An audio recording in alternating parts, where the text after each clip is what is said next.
And even without giving any excuses, Honorable Speaker, but appreciating that we are coming from a very difficult global recession with the COVID pandemic recovery still ongoing around the world, Honorable Speaker, with wars not just in the Middle East, but also in Europe, Honorable Speaker, in Russia and Ukraine. Honorable Speaker, with disruptions to the global supply chain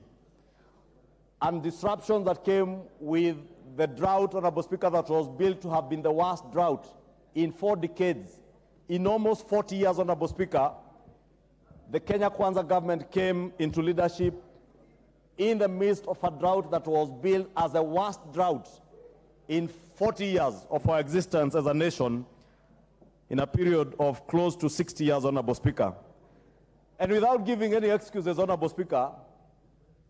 the President enumerated the measures that the government has taken to safeguard the well-being of our nation and to facilitate the recovery of our economy from the bottom up. Honorable Speaker, right from this fertilizer subsidy that the President spoke to, pointing even to farmers that he spoke to. Honorable Speaker, members will remember the mentions of Samuel Chacha in Kuria, Albert Munyi in Embu, farmers who were speaking to the President and appreciating the impact of the subsidized fertilizer, Honorable Speaker,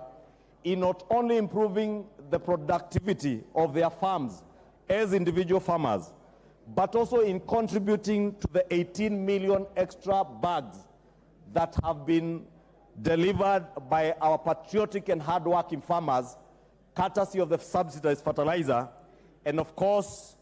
with the grace of the Almighty God in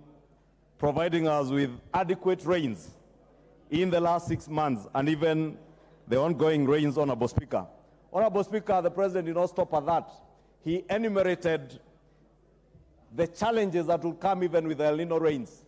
With maize harvested now close to an additional 18 million bags coming into our